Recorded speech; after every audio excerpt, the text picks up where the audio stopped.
Donc nous voici encore de retour vers vous et je sais que vous nous attendez, je sais que vous êtes contents de nous voir parce que nous aussi nous sommes contents de vous apporter les petits messages, hein, les petits messages que le Seigneur nous donne tous les jours. Donc voilà, on revient vers vous encore parce que le Seigneur il a encore parlé, le Seigneur il nous a dit dans sa parole qui cherche des vrais adorateurs. La Bible est bien précise, hein. La Bible ne dit pas que le Seigneur cherche des adorateurs, parce que des adorateurs, il y en a plein. Mais il cherche des véritables adorateurs, de vrais adorateurs. C'est-à-dire ceux qui l'adorent en esprit et en vérité. Des gens qui vivent l'adoration. Donc c'est un peu ça, c'est ça notre sujet aujourd'hui. On a envie de discuter de ça avec vous, de vous parler de l'adoration. C'est quoi la véritable adoration? C'est quoi l'adoration que le Seigneur attend de nous? Oui, oui. Quand on sait que Dieu est notre papa, qu'il prend soin de nous, qu'il nous chérit, qui nous a mis dans ce monde pour un objectif très précis, qu'il attend de nous à ce qu'on l'adore en esprit, en vérité. Ça veut dire que tout notre être, tout en nous, doit lui rendre gloire. Tout ce que nous sommes, tout ce que nous avons, doit être au service de sa louange et de son adoration. C'est ça. C'est ça. Donc il n'y a rien par calcul. On ne loue pas l'Éternel ou on n'adore pas l'Éternel parce qu'on attend après lui, après une récompense. C'est pas ça. C'est on l'adore parce qu'on l'aime. Parce que c'est Dieu, c'est le roi des rois, le Seigneur des seigneurs et que franchement, il nous a créés, il nous fait du bien et il est Dieu, quoi. Il est le créateur. Et puis, le Seigneur nous a créés. Quand il dit qu'il cherche de vrais adorateurs, c'est parce qu'il se plaît dans l'adoration, en fait. Le Seigneur siège au milieu de l'adoration et la louange. Le Seigneur aime l'adoration, il aime la louange. Il est digne de l'adoration. Oui. Il est digne de louange. Et moi, je dis que adorer Dieu en vérité, adorer Dieu véritablement, c'est se donner. C'est donner son être entier. En fait, c'est comme un don. C'est un sacrifice. C'est-à-dire que être entière à Christ, se donner véritablement, chercher sa face, s'humilier, comment je vais dire ça, se prosterner, je me sacrifie, je fais un don de moi à l'Éternel. Et quand je suis dans l'adoration, en fait, quand on doit être dans l'adoration, on doit être seulement dans l'adoration. C'est comme si on coupait le pont avec le monde extérieur. C'est ça la vraie adoration. Parce qu'adorer en esprit et en vérité, c'est vraiment être conduit par le Saint-Esprit. On est conduit par le Saint-Esprit et quand on adore, on est comme dans un nuage. Hein. On se laisse aller, on s'abandonne à Christ, on se laisse totalement aller. Et donc il y a plusieurs façons d'adorer. Eh oui, il y a plusieurs façons d'adorer. Celle que l'on connaît, c'est celle que l'on fait tout le temps, c'est chanter, c'est adorer Dieu. Dire je t'aime Dieu, je t'aime, tu es au-dessus. Voilà, on est en contemplation devant la grandeur de Dieu, devant sa magnificence, devant sa bonté, devant sa compassion, devant sa seigneurie, devant sa puissance, sa grandeur. C'est ça, c'est reconnaître. En fait, lui donner sa place, quoi. Voilà, c'est reconnaître qui il est et vraiment le célébrer pour ça. Le célébrer pour qui il est. Voilà, qui il est. C'est déjà, on peut adorer en chanson. Hein, y a plein de chants. Je veux t'adorer. Oui, t'adorer.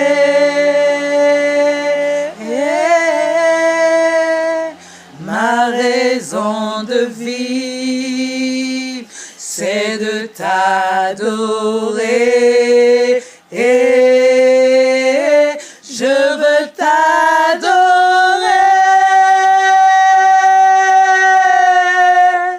Oui, t'adorer.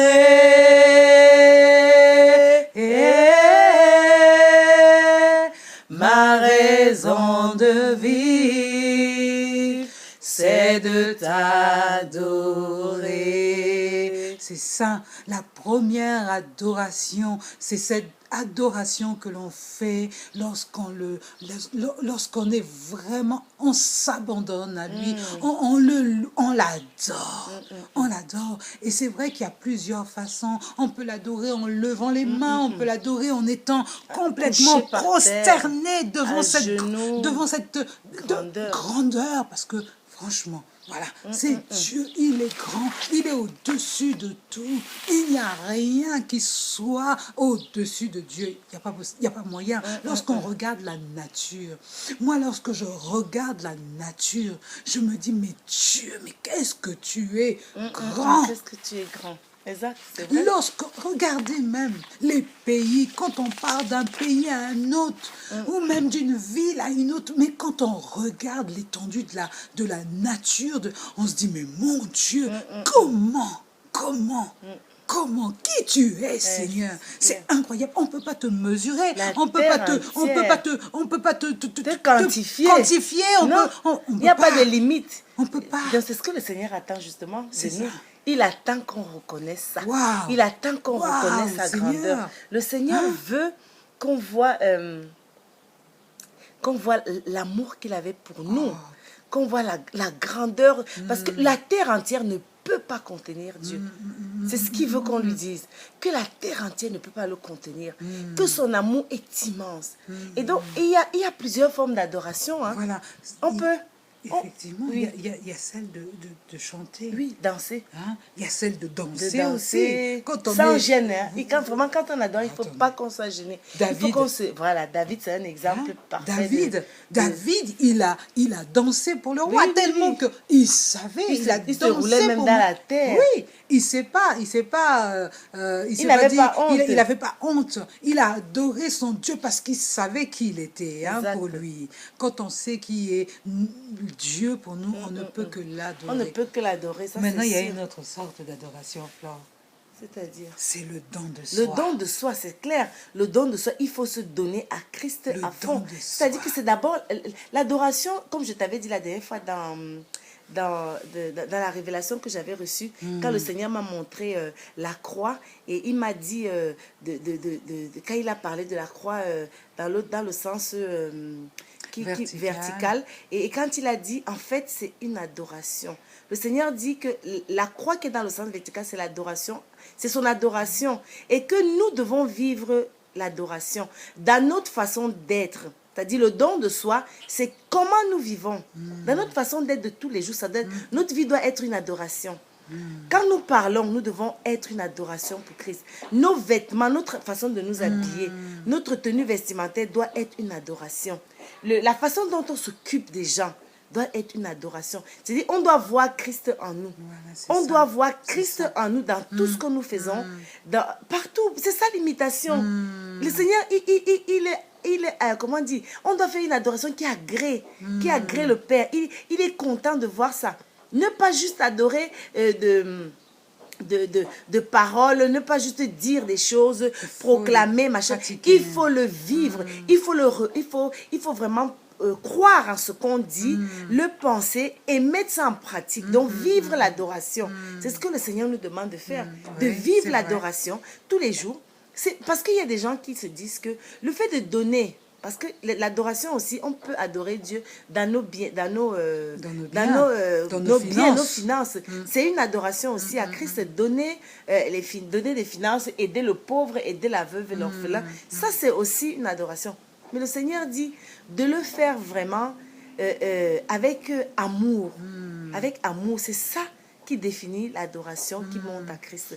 Parce que donner l'argent même à l'église, même à des œuvres caritatives, si on le donne par orgueil, si on le donne parce qu'on veut se faire voir, si on le donne parce que c'est imposé, si on le donne parce que on a pitié, qu'on est riche et que on n'est pas en train d'adorer Christ. Il faut le donner parce que la Bible le dit dans Jacques 1, le dernier verset qui dit que la vraie religion, c'est aider la veuve et l'orphelin. Ça, c'est une adoration. Le Seigneur, il est content de voir ces gestes-là. C'est ça. Pendant que tu parlais, là, j'ai eu une image d'Abraham qui emmenait Isaac sur la montagne. Sur la montagne. Et on lui a demandé, mais tu vas où? Et il dit, je m'en vais adorer.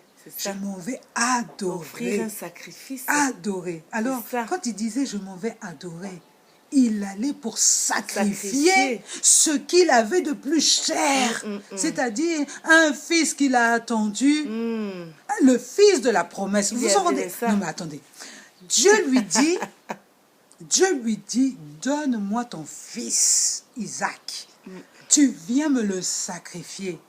Et on demande à Abraham, mais tu vas où? Abraham qui dit, je m'en vais adorer. Oh, comment? Comment? Tu vas pour aller sacrifier l'enfant de la promesse? Que tu as attendu pendant des années et des années. Oui. Et c'est le seul, en fait. Tu as eu un enfant qui t'a été promis que tu vas sacrifier. Il ne t'en reste plus. Il te reste plus. Et toi, tu dis, je m'en vais adorer. Ah non. Abraham, tu étais fort, hein? Abraham, tu étais fort. C'est le témoignage vivant même de l'adoration qui sied. L'adoration vraiment qui plaît à notre papa. Ça, c'est l'adoration. Véritable. C'est-à-dire, c'est un abandon total. Sans calcul. Confiance. Mais oui, sans calcul. C'est-à-dire qu'il était convaincu que c'était la meilleure façon parce que le Seigneur avait dit, fais-le. Il a dit, si le Seigneur demande de faire, c'est parce qu'il sait. Il sait pourquoi il demande de faire. C'est lui qui a donné. Donc, c'est lui qui peut encore reprendre quand il veut. Et il peut en donner quand il veut. Voilà. C'est ça, le Seigneur demande de nous abandonner totalement. Parce que c'est ça qui lui plaît, en fait. Là. Donc, pour arriver à cette étape-là, Flore, de cet abandon total, c'est vraiment qu'il faut avoir mesuré la grandeur de Dieu, que rien ne peut le contenir. Rien ne peut le contenir. Et je dis encore aujourd'hui, on nous dira que notre Dieu n'est pas puissant. Ne croyons pas. Ne croyons pas. Lorsque nous avons eu la révélation de la grandeur de Dieu, quel que soit ce qui peut arriver, soyons dans l'adoration, même pendant les moments difficiles, soyons dans cette adoration. Si effectivement, parce que je me rends compte de plus en plus que beaucoup de gens souffrent dans des églises parce qu'on parle souvent de sacrifice, parce que quand on donne, effectivement, on fait des sacrifices. Hein.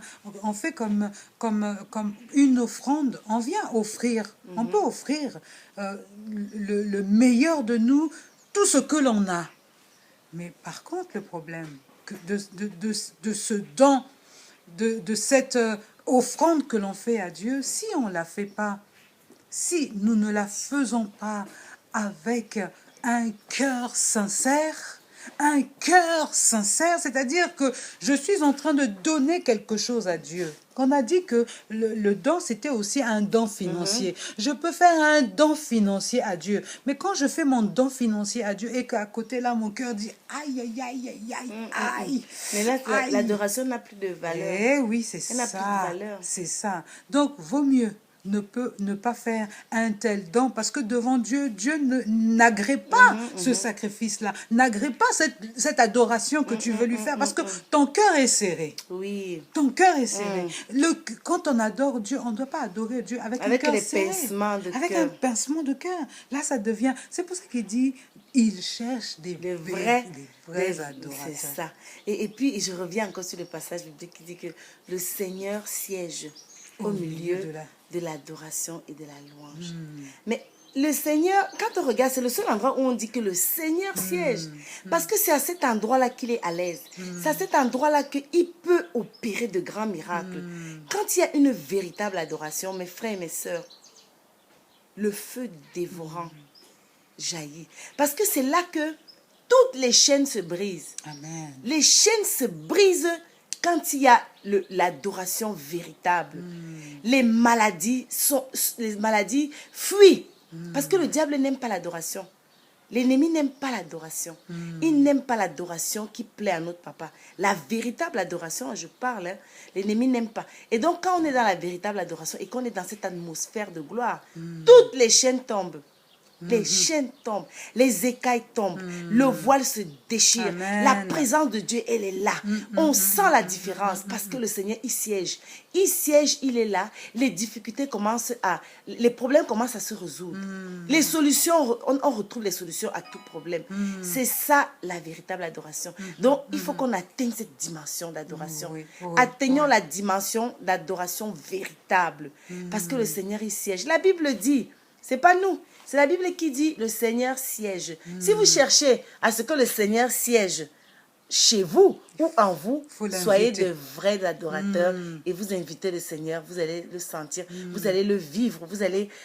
Mais l'atmosphère, ça se ressent dans l'atmosphère. On sent comment tout est... Il y a quelque chose qui se passe. Il y a une présence. Il y a une présence, au milieu de nous, une puissance qui se manifeste parce que l'adoration, elle est véritable. Il faut faire des essais, faites l'expérience. Soyez de vrais adorateurs, en esprit et en vérité, parce que on ne peut adorer en esprit et en vérité que celui qui est rempli du Saint-Esprit. Ça, c'est sûr. Oui, oui. Tu ne peux pas te dire que... faire semblant voilà, on ne peut pas dire, on se lève un matin, on dit, aujourd'hui, Seigneur, je décide d'être une vraie adoratrice pour toi. Ça ne marche pas.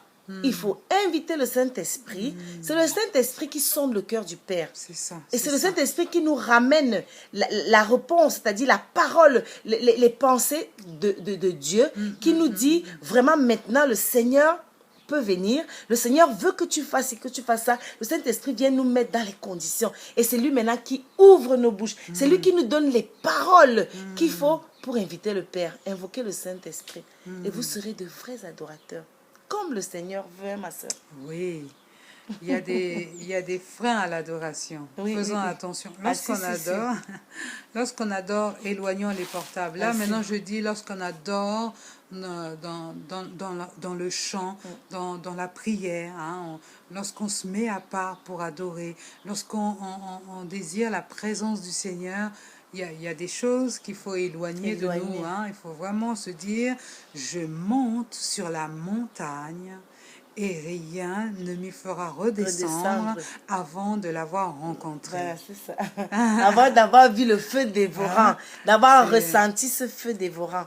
Donc on doit s'éloigner de... Voilà, on doit s'éloigner de toute distraction. Toutes les sources qui peuvent effectivement nous distraire. C'est vrai qu'on est très attaché à notre téléphone portable, mais lorsqu'on veut aller sur la montagne, il faut enlever le téléphone portable. Il faut vraiment...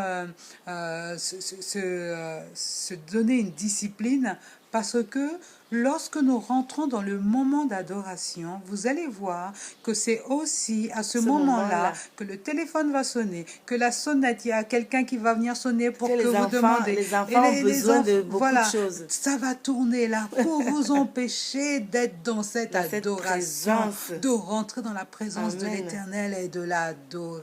Vraiment, prendre ce temps d'adoration pour aller recevoir et apporter à Dieu ce qu'il mérite. Parce que on lui donne, parce qu'il est Dieu, on lui donne. Toute la louange lui appartient, l'adoration lui appartient. C'est là que l'ennemi s'enfuit. Eh oui, non mais il n'y a pas la place. Et puis des fois, il y a des gens qui écoutent souvent des vidéos, qui se disent, mais oui, mais je me suis mise dans l'adoration, j'ai adoré le Seigneur, j'ai fait ci, j'ai fait ça, machin. Mais j'ai envie de vous dire une chose. L'adoration, ce n'est pas quelque chose de ponctuel, de momentané, de précis. L'adoration doit être permanente. Ça doit être pour nous un mode de vie. Un mode de vie, l'adoration en fait. C'est un mode de vie. Ça devient notre nature en fait, parce que le Seigneur nous demande d'être déjà en nous des adorateurs. Et donc quand ça devient un mode de vie, on ne doit plus nous inquiéter des difficultés qu'on a, parce que des fois on se dit, mais ceci n'a pas changé. Ceci n'a pas changé depuis que je prie, depuis que j'adore, Mais j'ai envie de vous dire une chose. Avec Jésus, ce n'est qu'une question de temps. Amen. Avec Jésus, c'est une question de temps. C'est pour ça qu'il nous dit dans sa parole, persévérer. Persévérer. Persévérer.